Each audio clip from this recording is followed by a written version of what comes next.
Bienvenue sur la TFM, merci d'être avec nous dans votre émission Question Directe. Nous recevons aujourd'hui Damel Meïssa Fall. Damel Meïssa Fall, vous le connaissez, il a été découvert par les Sénégalais lors de la présidentielle de 2012. Il était candidat, il avait retiré sa candidature à l'élection présidentielle de 2012. Damel Meïssa Fall, la caution qu'il avait donnée, qu'il avait voulu donner, les 65 millions de francs CFA, il l'avait donné aux femmes de Thiès pour investir dans le développement à la base. Monsieur Fall, merci d'avoir accepté notre invitation. Dites-nous, qu'est-ce que sont devenus ces 65 millions de francs CFA? Merci, Monsieur Diop. Bonjour à tous les téléspectateurs. Ces 65 millions, au jour d'aujourd'hui, pour résumer très rapidement, l'on peut dire qu'ils sont entre les mains d'un millier de femmes qui sont de Thiès et qui travaillent avec cet argent-là.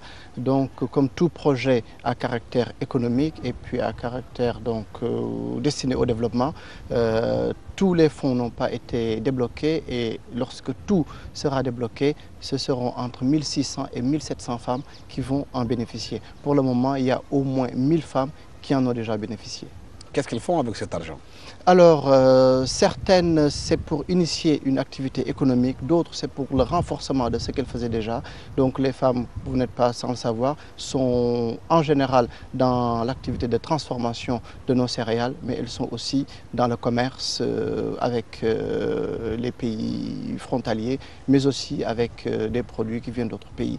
C'est surtout ça, en fait, l'activité de transformation, le commerce. Il y a aussi la teinture et d'autres activités qui leur permettent d'avoir des revenus et donc d'arrondir leur fin de mois et surtout, comme on dit dans ce pays, de sauvegarder leur dignité.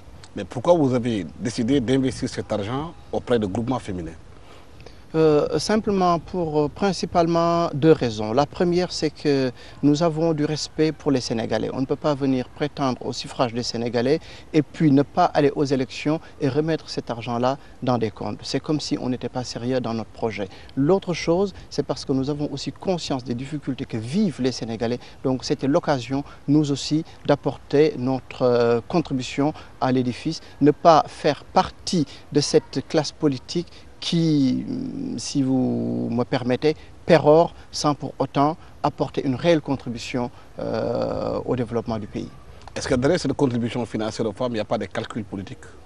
Des calculs politiques, vraiment, ce n'était pas le premier souci. C'est pas le premier souci. Nous savons au jour d'aujourd'hui que ça nous a rapporté un réel bénéfice en termes de notoriété, en termes de crédibilité et aussi en termes d'affection que les populations ont pour Soundiata Nguéréo et ont peut-être pour ma petite personne. Mais très sincèrement, au départ, c'était par souci de cohérence vis-à-vis des Sénégalais. Nous ne pouvons pas réclamer leur suffrage et en même temps remettre cet argent dans nos poches et repartir.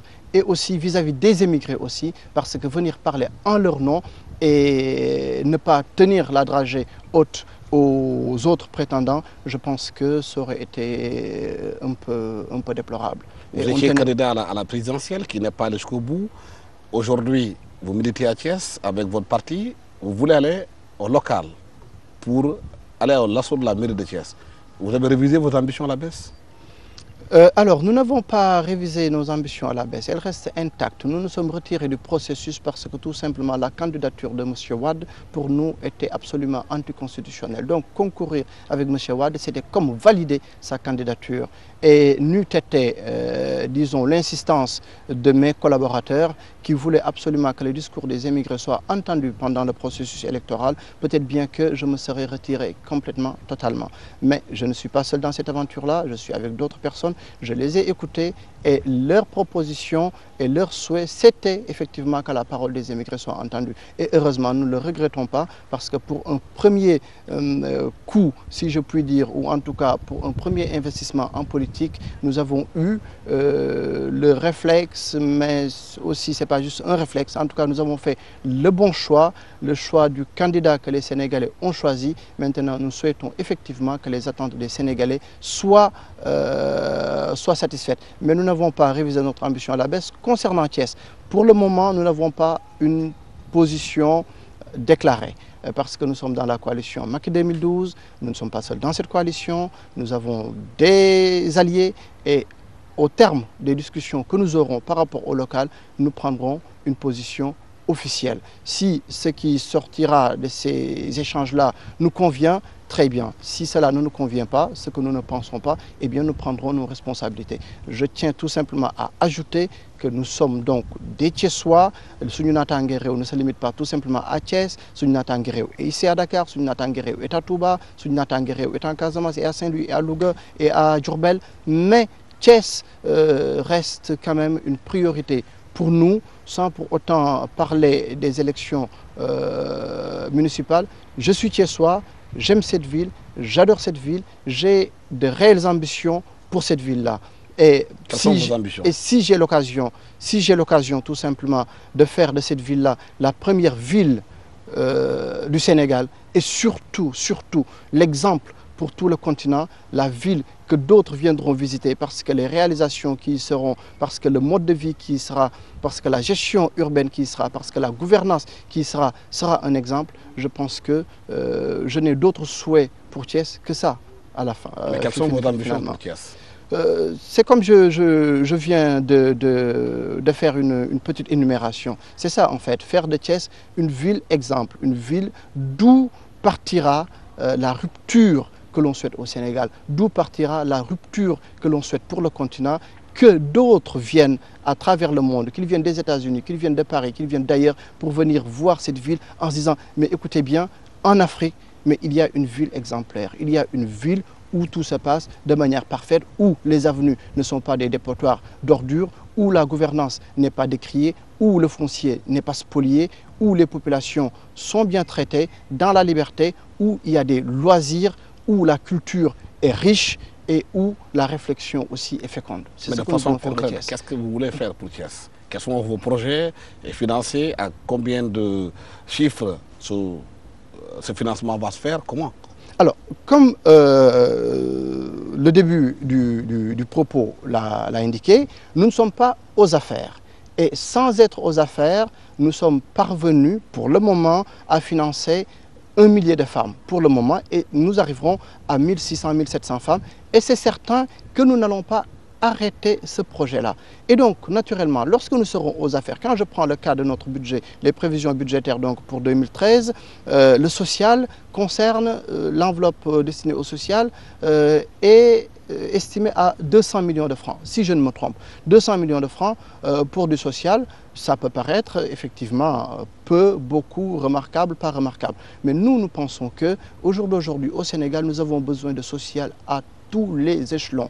Et nous faisons du social, ce n'est pas pour autant que les choses marchent. Donc, au lieu d'investir tout cet argent dans du social, on distribue des 10 000 francs par ici, des 10 000 francs par là. On va dire que le maire est généreux, le maire n'est pas généreux. Ce n'est pas ça qui nous importe. Ce qui nous importe, c'est de remettre les Sénégalais au travail. Donc, naturellement, de remettre les Thiessois au travail parce qu'ils ont envie de travail. Mais lorsqu'ils n'ont pas les moyens pour le faire naturellement, ils ne vont pas pouvoir le faire. Donc, le budget municipal sera un budget qui sera orienté non pas vers le fonctionnement, mais davantage vers l'investissement et cet investissement-là, surtout vers l'emploi et des emplois en cohérence, en concordance avec les potentialités de notre ville.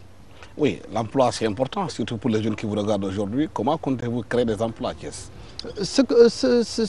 Alors, là vous êtes en train de me poser des questions comme si j'avais dit en tout cas que j'engageais les municipales. Mais en tout cas, Damel Maïssa Fall aux affaires, avec une équipe autour de lui, les emplois naturellement au niveau de l'artisanat, au niveau de l'industrie, parce que Thiès quand même a toujours eu une vocation industrielle. Donc nous tenons à créer une classe ouvrière à Thiès parce que l'histoire nous a démontré, avec la NSTS, avec les chemins de fer et aussi un peu plus loin avec les ICS et Taïba, que grâce à ces industries-là, l'économie de la ville était florissante. Les commerçants ne se plaignaient pas de manquer de clients. Donc nous avons envie de revenir vers ce passé-là en créant donc, en mettant en place des structures industrielles qui puissent absorber la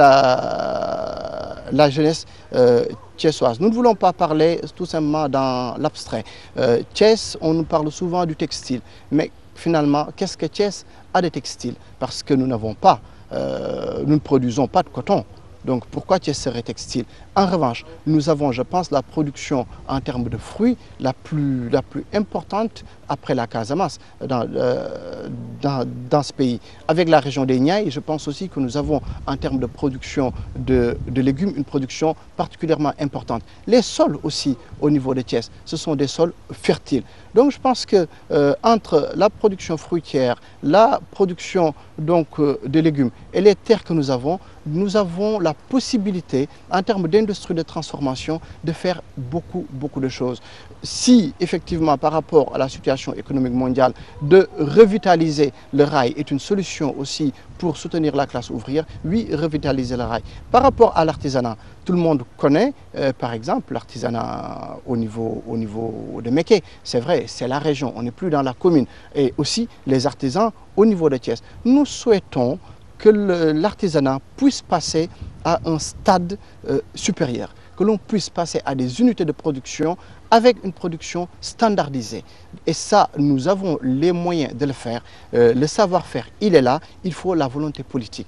Et sans être aux affaires, nous sommes en rapport très étroit avec les artisans de Mékhé, nous sommes en rapport très étroit avec les artisans de Thiès et nous n'avons qu'une envie, leur permettre justement de mettre en place ces unités-là industrielles. Quand on prend le cas des tailleurs, au jour d'aujourd'hui, vous pouvez voir un tailleur, il aura fait 20 ans à Thiès, 25 ans, il n'a qu'un seul atelier. Et donc, notre souhait, c'est de formaliser tout cela et les aider à aller vers, comment dirais-je, une production beaucoup plus importante, vers des ambitions beaucoup plus importantes, au lieu d'avoir un atelier durant toute sa carrière, mais plutôt avoir 2, 3, 4 ateliers. Cela passe par la formation, cela passe par l'équipement, cela passe aussi par le financement. Et nous avons toutes ces ambitions-là pour notre ville.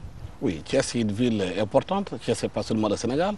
On a vu les artisans aujourd'hui, par le biais de la députée Katissi Sewon, poser des questions orales à l'Assemblée nationale.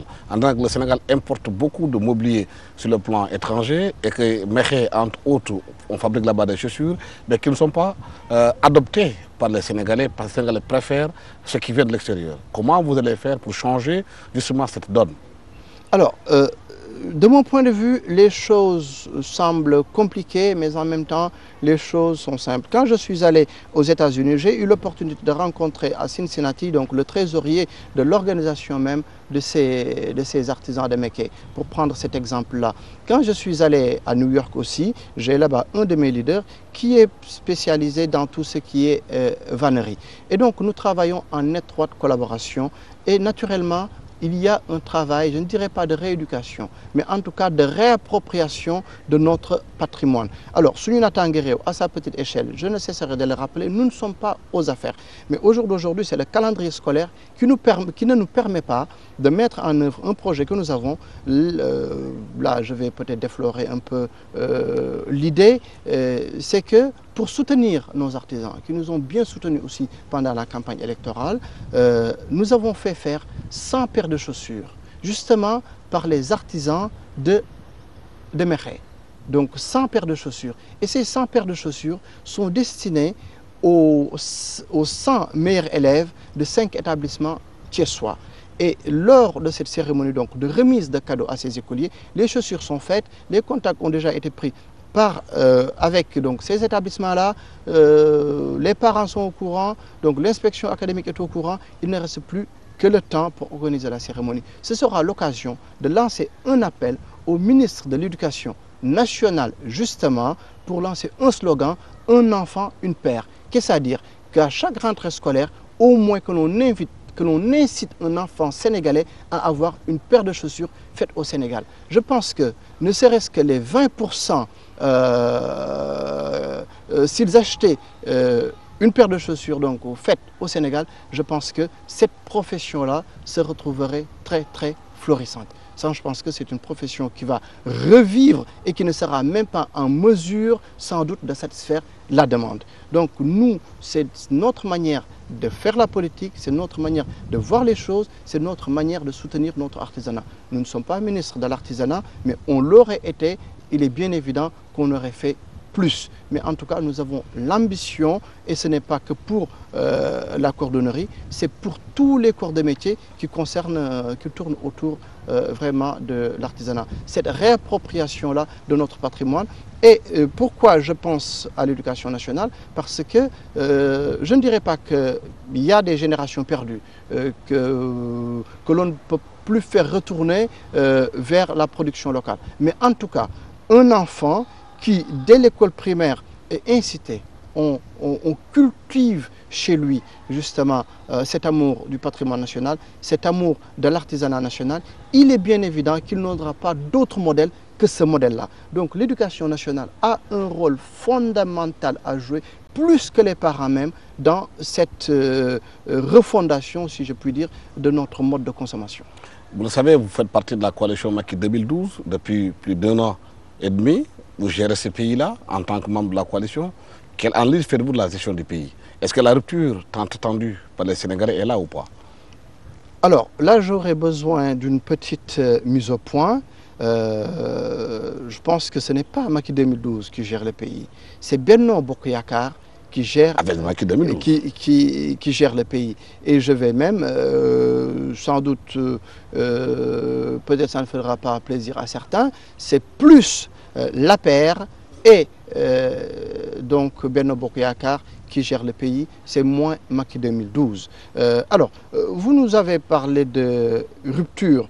À certains égards, on peut parler de rupture, on peut être très optimiste. Il y a des actes qui sont posés dans ce pays et qui, en matière de corruption et d'enrichissement illicite, il y a des actes qui sont posés et qui donnent lieu d'être optimiste. Naturellement, pour Sounina Tanguéré, qui avait fait de son premier point, de sa première priorité, la lutte contre l'enrichissement illicite et contre la corruption, ce ne sera jamais suffisant. Donc nous attendons d'autres actes. Nous attendons aussi que d'autres symboles en la matière tombent.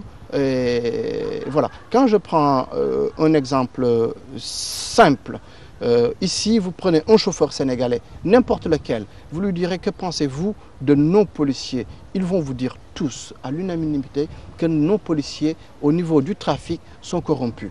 Et de ma propre expérience et de l'expérience que mes amis de la diaspora ont, nos rapports avec les policiers prouvent tous les jours que notre police, en tout cas la police routière, est extrêmement corrompue. Et donc, ce que nous attendons de l'État sénégalais, ce que nous attendons du ministre de l'Intérieur, c'est que tout cela change. On ne peut pas venir contrôler un automobiliste et au moment où on le contrôle, on prend son permis de conduire et on s'éloigne avec, dans le mépris des règles les plus élémentaires de respect s'il y a corrompu, il y a corrupteur. Et s'il accepte de corrompre aussi, il a la responsabilité aussi. Hein? Ce sont des responsabilités partagées. Nous sommes tout à fait d'accord, c'est rentrer dans les mœurs. Mais est-ce que le corrupteur, on lui laisse le choix? Il a le choix naturellement de dire non. Mais il va se retrouver sans permis de conduire. Nous savons de quoi nous parlons. Et c'est juste un exemple que je donne. Là, je prends le cas, naturellement, ce cas-là, mais vous allez vouloir muter un terrain, vous rentrez dans l'administration, mais votre terrain, il ne sera jamais muté. Mais si vous ne payez pas. C'est ça la réalité dans ce pays. Et de ce point de vue-là, nous attendons une rupture, mais pas simplement une rupture, mais une rupture radicale. Ce sont ces mœurs qui doivent disparaître de notre pays. Cela ne suffit pas d'aller chercher l'argent que les uns et les autres ont mis dans les banques occidentales. Nous nous satisfaisons et nous soutenons la ministre de la Justice dans cette entreprise-là. Mais cela ne suffit pas. C'est à plusieurs niveaux que la corruption est installée dans notre pays, dans nos mœurs et rentrée jusque dans nos gènes. Est-ce que vous pensez que ce gouvernement est capable, ce régime est capable de lutter efficacement contre la corruption? Mais ce gouvernement-là a déjà commencé des choses. Mais il faut que tous les Sénégalais, quel que soit l'échelon où ils se trouvent, s'impliquent dans cette lutte-là, il faudrait que les Sénégalais refusent dans les administrations de collaborer. Parce qu'il y a une forme de collaboration à la corruption. Vous l'avez dit, c'est des responsabilités partagées. Il faudrait que les Sénégalais refusent, que les Sénégalais dénoncent, que les Sénégalais donnent des noms. Au jour d'aujourd'hui, nous avons l'opportunité d'avoir non seulement des enregistreurs partout, les téléphones sont des enregistreurs, nous avons Internet, mais les populations, lorsqu'on nous parle de citoyens nouveaux ou de nouveaux types de citoyens, c'est ce que nous attendons en tout cas du citoyen sénégalais, s'il est face à des corrompus, qu'il les enregistre et s'ils n'ont pas au niveau de l'administration ou au niveau de je ne sais pas auprès de qui de droit le moyen de faire appliquer la loi, mais que ces gens soient vilipendés, que ces gens soient dénoncés. Il faut que ça cesse. Mais est-ce que ce n'est pas un vœu pieux? Ce n'est pas un vœu pieux. Ceux qui crient souvent, c'est pour qu'on les appelle à la soupe. Non, ce n'est pas un vœu pieux. Les gens, ils ont les moyens de dénoncer au jour d'aujourd'hui. Parce que qu'est-ce qu'on nous montre sur Internet? Que oui, cette fille a une jupe courte. Ce garçon a un pantalon check-down. Mais le danger du pays, ce n'est pas les jupes courtes, ce ne sont pas non plus les pantalons check-down. Le danger du pays, ce qui nous tue, ce qui nous empêche d'avancer, c'est la corruption. Et c'est là où il faudrait braquer les caméras. Mais le constat qu'on a fait dans notre pays, monsieur Daniel, monsieur Maïssa Fall, c'est que le problème, c'est qu'aujourd'hui, ceux qui crient, c'est pour qu'on les appelle à la soupe et qu'ils se taisent. Ce qui crie. Alors, je vais finir d'abord. Il y a une sorte de chantage dans ce pays. Je vais d'abord finir mon propos donc, par rapport au danger réel qui menace notre pays. Donc, je le redis, ce n'est pas le comportement de notre jeunesse qui menace notre pays. Notre jeunesse n'est finalement que le produit des adultes. Il n'est que le produit du système qui est en place. Donc si notre jeunesse est condamnable, c'est parce que le système est condamnable. C'est parce que les pouvoirs qui sont en place dans ces pays, qu'ils soient politiques, qu'ils soient médiatiques, qu'ils soient spirituels ou autres, n'ont pas joué leur rôle. Entendons-nous bien. Maintenant, en ce qui concerne la soupe, nous sommes membres de Macky 2012. Et le président Macky Sall, nous l'avons soutenu de toutes nos forces. Dès le premier tour, précisons-le. Et jusqu'à présent, quand Soundiata Nguéréo permet à 1 millier de femmes de se mettre au travail ou de renforcer leur capacité de travail, je pense que Soundiata Nguéréo soutient le président Macky Sall. Mais vous attendez quelque chose en retour? Si après les élections, au lieu de faire comme certains, de poser le téléphone portable et attendre qu'on nous appelle, si au lieu de ça, nous sommes partis vers la diaspora pour faire le tour de 86 villes, il faut le préciser, 86 villes. Et parmi ces 86 villes, il y a des villes dans lesquelles nous sommes allés au moins 4 fois ou 5 fois. Donc les voyages depuis le 1er novembre au 22 mai, nous en avons fait plus de 100 à travers le monde. La Turquie, la Grèce, les États-Unis, le Canada, l'Italie, l'Espagne et j'en passe. Vous pensez que quelqu'un qui tient absolument à manger, à être invité autour de l'écuelle, du bol. Exactement, autour du fromage, pour le partage, comme une souris. Vous pensez que quelqu'un qui avait cette préoccupation-là aurait fait ce tour-là, M. Diop? C'est un tour qui coûte un effort physique. C'est un tour qui coûte un effort financier. C'est un tour qui coûte du point de vue tout simplement familial. Parce qu'au lieu d'être auprès de son épouse, auprès de ses enfants, eh bien, on est à travers le monde. Mais vous ne faites pas ce tour-là pour rien aussi.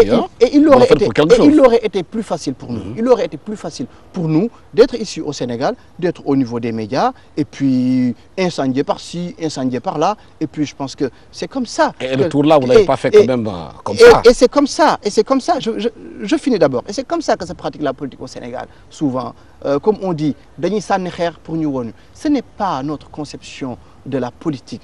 Autrement, on n'aurait pas fait ce tour-là, on aurait été là et on aurait attaqué Macky Sall. Mais notre souci, c'est d'accompagner Macky Sall jusqu'à ce que les attentes des Sénégalais soient satisfaites. Alors, le tour, pourquoi nous l'avons fait?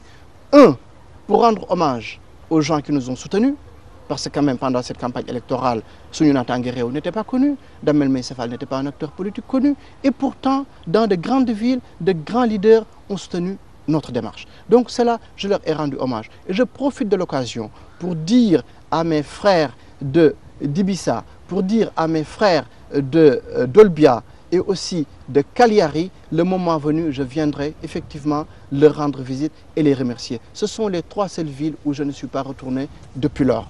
Alors, le tour, donc, nous l'avons fait pour remercier. Nous l'avons également fait pour exprimer notre solidarité à la communauté émigrée qui aujourd'hui vit une situation qui n'est pas des plus faciles. Aussi pour porter le message de Suñu Natangué Réew.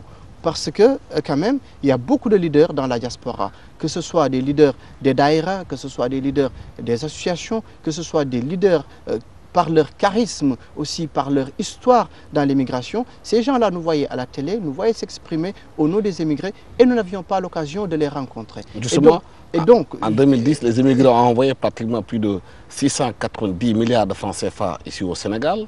Mais le problème qui se pose aujourd'hui, c'est que cet argent envoyé au Sénégal ne crée pas des emplois. Les gens disent que les immigrés envoient plus pour la consommation, pour la construction d'immeubles. Alors, la question me donne l'occasion donc de vous répondre sur deux volets. La première chose, c'est que cet argent crée des emplois, cet argent participe à la stabilité de notre pays. 690 milliards, si on ne les avait pas, si les familles sénégalaises ne les avaient pas pour manger, pour payer les factures d'eau et d'électricité et pour se soigner, qu'est-ce qui se serait passé dans les familles sénégalaises? Je pense qu'ils auraient explosé tout simplement. Donc, au jour d'aujourd'hui, la guerre sociale dans ces pays est gagnée par les émigrés. C'est aussi simple que ça. Ces 690 milliards, certains reprochent aux émigrés de ne penser qu'à construire des maisons. Mais les maisons ne sont pas faites par des Chinois ou des Allemands. Les maisons sont faites par des enfants du pays. Donc les entreprises sénégalaises du bâtiment tournent grandement grâce aux émigrés. Et ce n'est pas tout simplement les entreprises, comment dirais-je, qui font de la maçonnerie. Donc il y a tous les corps de métier qui sont là à côté, du menuisier métallique au menuisier bois, le transport aussi, parce que c'est des matériaux, tout ça est transporté. Donc je pense que de l'électricien au plombier. Donc je pense que grâce à cet argent-là, il y a beaucoup de corps de métier qui aujourd'hui profitent, arrivent à fonctionner, arrivent à tourner, arrivent à avoir des marchés. Nous prenons les écoles. Il y a ici des établissements scolaires, mais le prix à payer est tellement élevé que rares sont les Sénégalais établis au Sénégal qui peuvent amener leurs enfants dans ces établissements privés. Et dans ces établissements privés-là, il y a beaucoup d'enfants d'émigrés. Donc cet argent-là dont on parle fait fonctionner l'économie sénégalaise. Donc le deuxième point, c'est naturellement l'histoire des emplois directement induits, ou en tout cas que cet argent-là puisse davantage soutenir notre économie.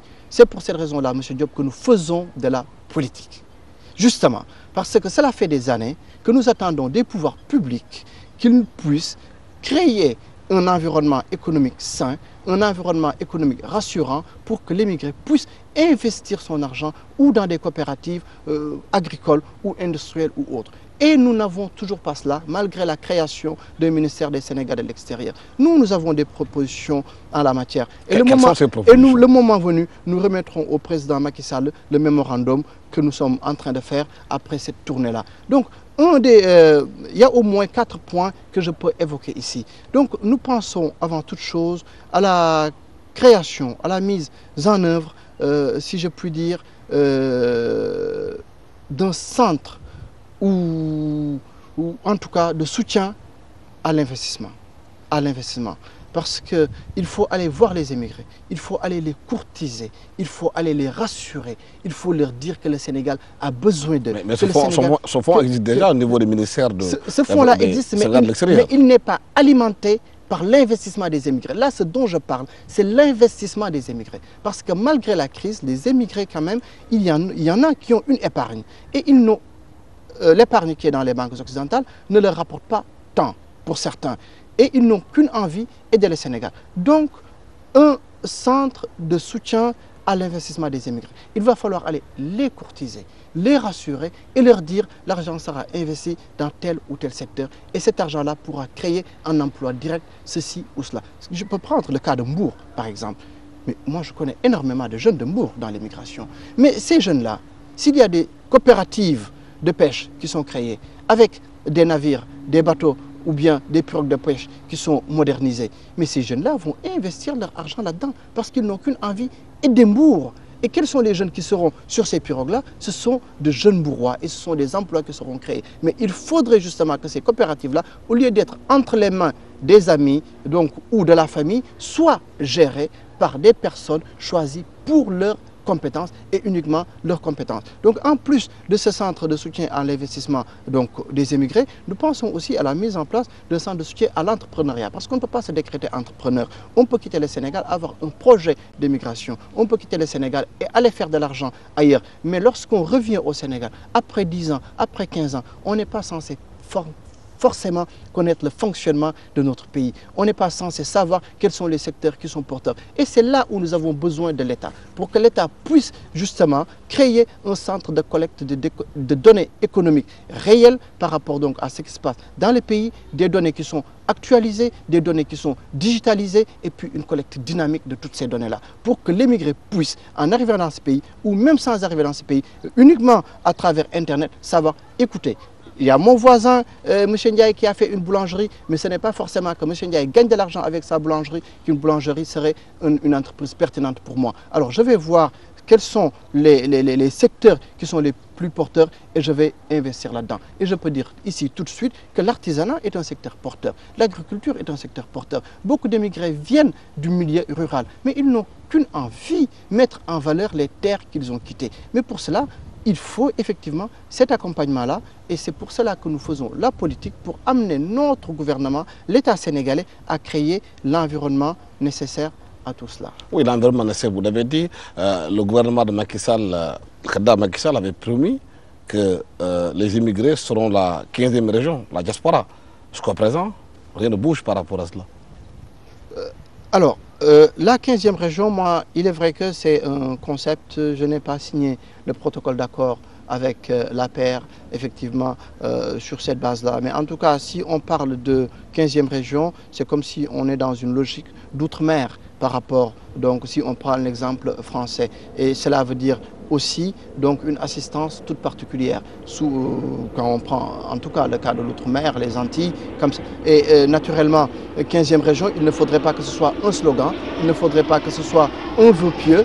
Les émigrés, ils ont envie de voir des choses concrètes. Nous avons l'expertise, nous attendons que l'État détermine des domaines industriels stratégiques et l'expertise que nous avons, que l'on vienne mettre ça à la disposition du pays. Parce que les émigrés ont ce capital-là. Il ne faut pas penser que tous les émigrés, ma foi, vendent 2-3 bracelets. Et même l'émigré qui vend 2-3 bracelets, cet émigré-là est un entrepreneur parce que c'est un émigré qui est parvenu à avoir un capital et il attend de l'État sénégalais qui l'aide à investir ce capital à l'intérieur du pays, à le fructifier pour que son cousin ou quelqu'un d'autre puisse travailler dedans et que ce rêve migratoire-là, à défaut de s'estomper en tout cas, puisse ne plus être la seule alternative pour notre jeunesse. On a constaté que de plus en plus l'extérieur devient hostile. La crise frappe les pays européens où il y a beaucoup d'immigrés. Il y a des violences qui s'exercent sur les immigrés qui sont là-bas. Est-ce que vous ne pensez pas qu'il est temps que les immigrés font, comme d'autres pays l'ont fait, un retour aux sources, de venir réinvestir dans notre pays et travailler parce que le monde n'est plus ce qu'il était avant? Mais les immigrés, lorsqu'ils font rentrer 690 milliards, mais je pense qu'ils participent, ils contribuent. Lorsque vous allez dans le port, vous allez voir un défilé, je pense, de conteneurs pendant toute la journée avec des émigrés. Donc il y a des émigrés qui rentrent, mais aussi il y a souvent des émigrés qui retournent quand même vers les pays européens. Pourquoi? Parce que tout simplement le projet de retour a échoué. Parce que tout simplement le projet de retour ce n'est pas qu'il n'a pas été bien préparé, mais parce qu'ils n'ont pas eu l'accompagnement nécessaire. Je l'ai dit, on ne s'improvise pas entrepreneur. On peut effectivement être dans une entreprise, être salarié en Italie, gagner de l'argent. Mais on ne peut pas revenir au Sénégal et penser qu'on va réussir comme ça. Ce n'est pas aussi simple que ça. Il faudrait que l'on organise des foires pour ces émigrés. Il faudrait que l'on organise des rencontres, des séminaires pour ces émigrés. Il faut leur dire quels sont les secteurs porteurs. Il faut mettre à leur disposition le web, des sites internet pour faire la promotion de leurs produits. Il faudrait une maîtrise totale du marché. Il faudrait que le bureau des statistiques, je pense qu'ils font leur travail, mais nous, ce que nous souhaitons, c'est un centre de collecte des données, une collecte dynamique, digitalisée et, ma foi, qui puisse aider les émigrés justement dans leur projet de retour. Les émigrés sénégalais, contrairement à d'autres émigrés, ont l'amour de ce pays. Vous allez rencontrer un Cubain, ma foi, s'il est à Miami, il ne pense peut-être plus à Cuba. Vous allez rencontrer un Afghan, lorsqu'il est à Londres, il ne pense plus du tout à Kaboul ou je ne sais quoi. Il n'y a qu'un Sénégalais qui peut faire 40 ans dans un pays, vous le trouvez chez lui, il va regarder la TFM, il va regarder une télé sénégalaise. Ça, c'est quelque chose, je ne sais pas, c'est quelle forme d'atavisme qui frappe les Sénégalais. De ce point de vue-là, après 40 ans là-bas, le Magal va arriver, il va penser qu'à une chose, aller au Magal, aller à son gamou, aller à la Tabaski. Donc ces gens-là, ils aiment ce pays. Ce qu'ils ont, ils ont envie de l'investir pour ce pays. Ils ont envie d'être accompagnés par l'État sénégalais. Et nous aussi, nous avons envie d'accompagner l'État sénégalais. Nous avons l'expertise. Je viens d'évoquer au moins 3 choses sur lesquelles nous pourrons aider énormément l'État sénégalais. Je vais rajouter peut-être le 4e point, c'est-à-dire une maison des émigrés. Qu'est-ce que ça veut dire? Un lieu où on va fonctionner sur un système de fast track. L'émigré qui vient là, il n'a pas besoin d'aller faire le tour de la mairie, le tour du service d'urbanisme. Dans un seul service, il vient poser ses besoins et ce service-là, en rapport avec les administrations, lui apporte toutes les réponses dont il a besoin. Et je ne pense pas que les Sénégalais y verraient un privilège ou y verraient une faveur. Parce que quelqu'un qui contribue au développement de ce pays, qui participe à sa stabilité sociale, s'il n'a que 15 jours de vacances, s'il n'a qu'un mois de vacances dans le pays et qu'il a besoin d'un document administratif, je pense qu'en ce temps court, l'État sénégalais doit pouvoir mettre à sa disposition les moyens. Nous avons des zones d'immigration, nous avons la région du fleuve, nous avons la région du Diourbel, nous avons la région de Louga. Donc on peut avoir cette maison de l'émigré dans les différentes régions où il y a une forte immigration. Et je pense que tout le Sénégal y trouverait son compte. Et je pense aussi que ce rapport que nous avons avec l'administration, que nous estimons corrompu et à juste raison, je pense que notre sentiment vis-à-vis de cette administration-là changera. De plus en plus, comme on a dit, en Europe, il y a une sorte d'hostilité, de violence qui s'exerce sur les immigrés qui sont là-bas. On a des mots de mort en Espagne et dans d'autres pays en Italie. Est-ce que vous pensez que le gouvernement a pris la mesure de la chose pour assister les Sénégalais qui sont là-bas? Alors, que ce soit les gouvernements précédents, que ce soit ce gouvernement-ci, j'ose le dire, ce à quoi les émigrés sont, ce qu'ils sont en droit d'attendre, ils ne l'ont pas encore vu. Ils ne l'ont pas encore vu. Nous voulons un État fort. Nous ne voulons pas de consuls qui viennent adhérer à la thèse des polices espagnoles ou italiennes. Nous ne voulons pas de consuls qui viennent adhérer à la thèse de la justice espagnole ou de la justice italienne. Nous voulons des consuls qui exigent des enquêtes rigoureuses. Je vais prendre le cas de ce jeune qui était décédé à Palma Mallorca après une course-poursuite avec la police. Dans le pire des cas, ou dans le meilleur des cas pour la police espagnole, il y a là un homicide involontaire. Parce que s'il n'y avait pas eu la police à ses trousses, ce jeune-là ne se serait pas jeté à la mer, ne serait pas resté dans la mer et ne se serait pas noyé. Donc, c'est là où on attend où on attend nos consuls, pour qu'ils protègent nos populations, pour que les autorités des pays hôtes sentent que ces gens-là, ce ne sont pas des laissés pour compte, ils sont vraiment protégés par leurs États. Et il y a un exemple que je donne souvent et que je vais redonner aujourd'hui. C'est lors du premier anniversaire de la disparition de nos compatriotes qui ont été tués par ce néo-nazi en Italie. Donc le 13 décembre 2012, il y avait l'anniversaire de cette tragédie. Et lors des cérémonies, il y avait le deuxième secrétaire de l'ambassade du Sénégal en Italie qui était présent à Florence. Je ne lui, comment dirais-je, je ne nie pas son importance. C'est une autorité sénégalaise. Donc, sa place, c'était d'être là-bas. Mais on aurait voulu avoir l'ambassadeur. On aurait voulu avoir le ministre de la Culture qui nous avait été annoncé. Et lorsque le ministre du Tourisme, à l'époque de la Culture, du Tourisme et des Loisirs, a annoncé justement qu'il ne venait plus, les Italiens, qui avaient eux aussi annoncé la venue de ministres, ont retiré leur ministre de cette cérémonie-là. Et les Sénégalais se sont retrouvés, si je puis dire, orphelins. Et dans l'après-midi de ces cérémonies-là, le deuxième secrétaire de l'ambassade n'y était pas. Il ne restait plus du personnel politique et, si je puis dire, gouvernemental sénégalais que Damel Meïssa Fall. Et nos compatriotes ont été obligés de dire Damel Maïssa Fall, représentant de l'État sénégalais. Je ne fais pas partie du gouvernement sénégalais.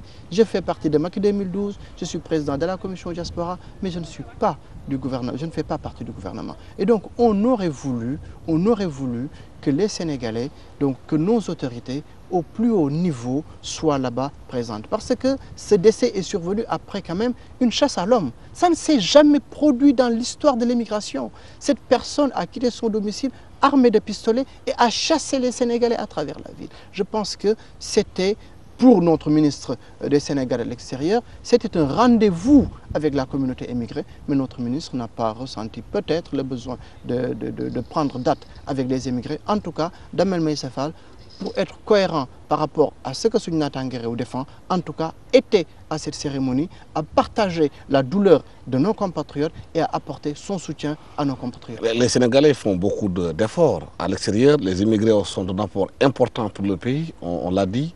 Mais est-ce qu'aussi, quand on va chez quelqu'un à l'extérieur, on ne doit pas respecter les règles de ce pays-là?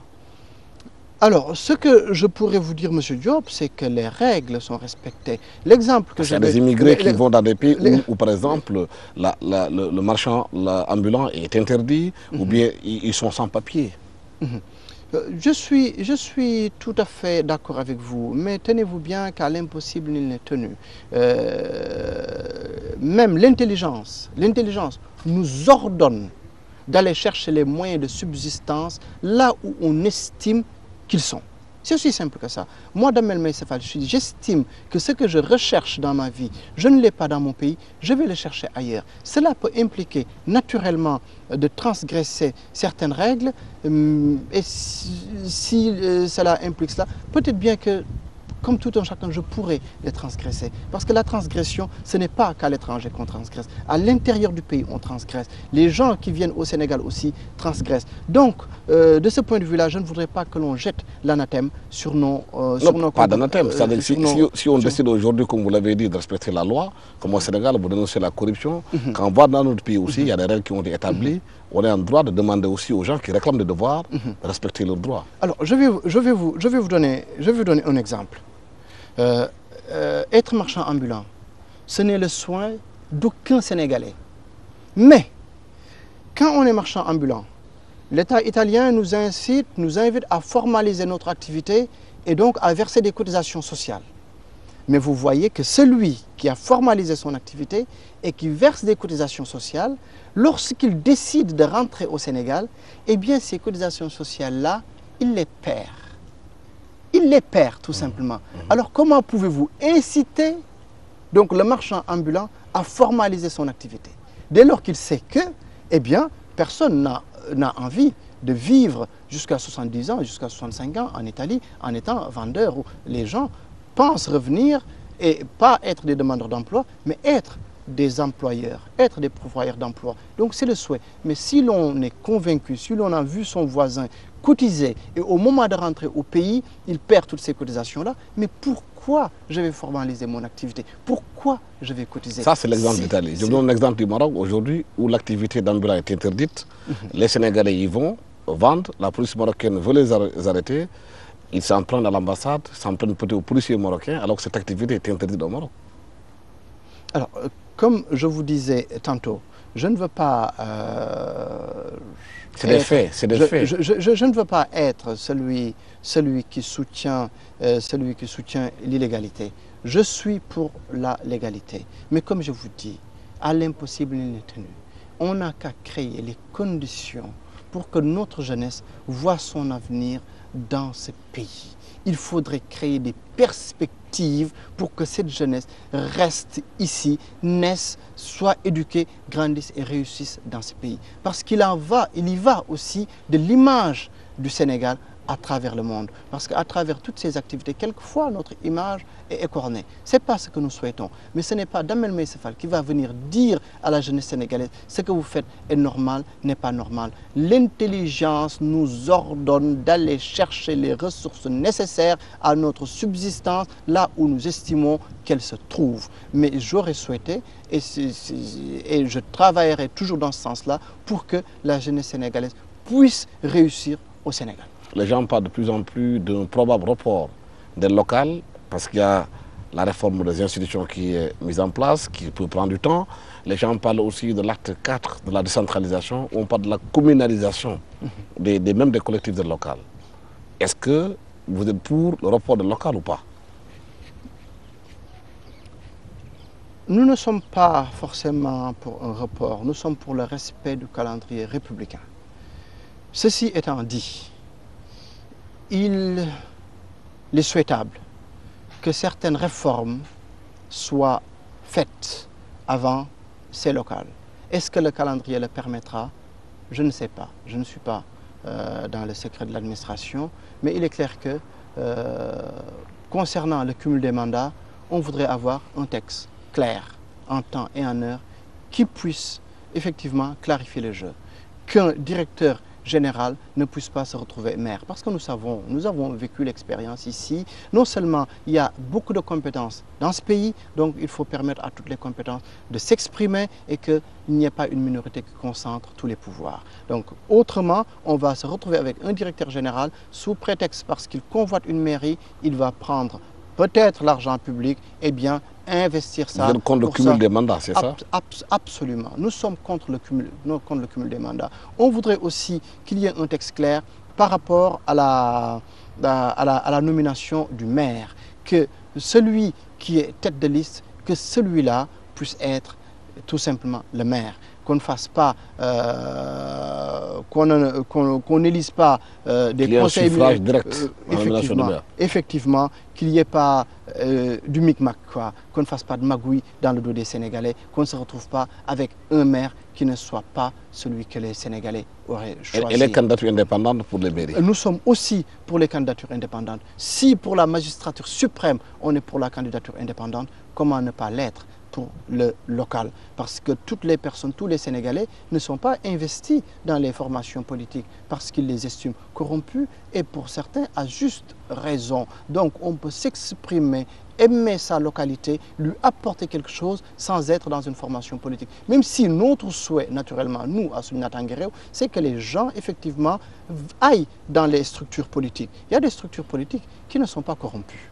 Ça existe dans ce pays. Soundiata Nguéréo n'est pas corrompu, n'a jamais été aux affaires, n'est mêlé à aucune affaire. Et donc, nous invitons les Sénégalais qui veulent faire de la politique, ils veulent faire de la politique sans avoir aucune tâche, eh bien, de nous rejoindre tout simplement. Mais en tout cas, nous souhaitons que ces 3 points-là soient clarifiés avant qu'il y ait des élections.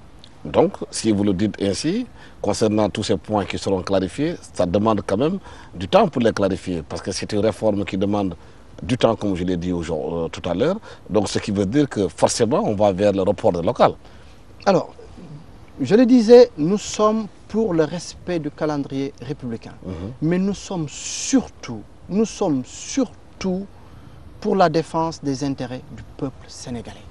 Si l'intérêt des Sénégalais passe par ce report-là, nous sommes pour ce report. Nous ne sommes pas figés. Nous ne sommes pas figés, nous n'avons pas comme ça des positions tranchées. La seule position sur laquelle nous ne transigerons jamais, c'est l'intérêt des Sénégalais. Voilà, faire prévaloir l'intérêt des Sénégalais par rapport à toute autre chose. Oui. Voilà un point sur lequel nous ne transigerons jamais. Damel Maïssa Fall, vous êtes aussi diplômé de l'Institut français de l'urbanisme. Nous sommes pratiquement au mois de juillet. Bientôt, les premières pluies vont s'installer. Les populations redoutent les inondations. Quel est votre projet aujourd'hui pour lutter efficacement contre les inondations dans les villes, comme chez vous à Thiès? Alors, tout dépend de quoi on parle. Est-ce qu'il s'agit du court terme, donc ces inondations? Là, maintenant. Alors, mon souhait avant toute chose, c'est d'avoir une pluviométrie qui permette à notre agriculture d'aller bien, très bien, de donner de bons rendements sans qu'il y ait d'inondation. Ah bon? Ça, c'est mon souhait premier. Alors, si mais le technicien que vous êtes, qu'est-ce qu'il propose? Le technicien que je suis s'en remet aux équipes qui sont mises en place justement par le gouvernement pour lutter contre les inondations. Nous avons notre idée là-dessus, mais avoir des idées sans pour autant être aux affaires forcément et surtout... Vous avez une idée, partagez-les avec les Sénégalais. C'est quoi votre idée? comme je l'ai dit et répété pendant la campagne électorale, il ne faudrait pas qu'on se berce d'illusions. Le Sénégal est un pays exempt. Ce n'est un secret pour personne. Donc ce ne sont pas des Chinois qui viendront faire l'assainissement du Sénégal. Ce sont les Sénégalais qui feront l'assainissement du Sénégal. Comment le faire? Mais le cadre doit être posé par l'État. Parce qu'il y a des engins lourds, il y a une réflexion globale qui ne peut être menée que par l'État. Mais je pense qu'en termes d'investissement humain, voilà un vieux terme qu'on n'entend plus. À une certaine époque, au moment de l'ajustement structurel, on parlait d'investissement humain. En tout cas, nous souhaitons une implication des populations dans ce projet-là pour que les choses aillent vite, aillent très vite. Parce que si on attend que l'État ait les moyens de réaliser tout cet assainissement, je crains que les populations vivent et revivent d'autres épisodes d'inondation. Donc il faudrait créer un cadre dans lequel l'État, maître d'œuvre, organise les choses, mais trouve les moyens de convaincre les Sénégalais à participer à ce projet-là. Ce sera l'occasion, sans doute, pour notre État de se réconcilier avec cette jeunesse-là qui est à la marge, qui a envie de participer, mais qui ne voit pas comment participer. Mais les populations de Thiès qui vous regardent et celles de Dakar, qui disent oui, nous sommes en face de nous, un technicien. Mais ils ne proposent pas des choses concrètes. Alors, ces populations-là, j'ai été avec elles hier après-midi. J'étais à Nguent, un des quartiers les plus frappés par les inondations. J'étais avec ces populations-là à Nguent, avec certains de leurs représentants qui sont en Navarre, en Espagne, plus précisément dans la ville de Pamplune, à Diop. Je les salue. Donc, même en Espagne, il évoque les inondations à Nguent. Donc j'ai été voir ces gens-là. Et ces gens sont conscients justement qu'il n'y a que l'État régalien qui a les moyens justement de mener ce combat-là. Nous, ce que nous pouvons apporter en tant que politiciens intègres, c'est de travailler à convaincre les populations à participer à cette entreprise-là. Parce que je pense qu'entre un politicien intègre et un politicien estampillé, magouilleur, trafiquant, je pense que le premier a plus de chances de convaincre les Sénégalais à aller dans le sens de cette entreprise-là. Mais aussi, ce sera l'occasion de revenir vers notre administration, celle-là corrompue. Je ne dirais pas que tous les fonctionnaires sénégalais sont corrompus. Bien heureusement qu'ils ne le sont pas tous. Mais en tout cas, si les populations construisent dans des zones inondables, je pense que c'est parce qu'il y a dans l'administration des personnes qui font des choses qui ne sont pas toujours recommandables. Aussi, on peut avoir des dizaines de millions, mais on n'est pas toujours entrepreneur. Et c'est aussi là, je pense, le rôle de l'État d'accompagner nos entreprises pour qu'effectivement, au lieu de venir construire, je ne dirais pas n'importe comment, mais en tout cas construire selon leur méthode, leur dire peut-être bien que si vous faisiez ainsi, en cas de forte pluie, eh bien, les domiciles ne seraient pas en danger. Donc, c'est ce que je peux dire sur le sujet. Nous le disons avec beaucoup d'humilité. Nous ne sommes pas aux affaires. Donc, les solutions, ce n'est pas nous qui les avons. Nous ne pouvons que formuler effectivement des propositions. Mais naturellement, la première solution, c'est l'assainissement et c'est encore l'assainissement. Merci infiniment à Damel Maïssa Fall d'avoir été avec nous, le président de Sunu Natangué Réew, qui est la voix de la diaspora. Nous avons tenu à l'inviter dans cette émission pour aussi faire un clin d'œil à tous ces immigrés sénégalais qui se battent nuit et jour pour le développement de leur pays, qui sont là-bas pour penser à leur pays. Merci d'avoir été avec nous au cours de cette émission Question Directe. Merci à tous les téléspectateurs de la TFM de nous avoir suivis. Merci à l'équipe technique qui m'a accompagné pour la réalisation de cette émission. Merci. Au revoir.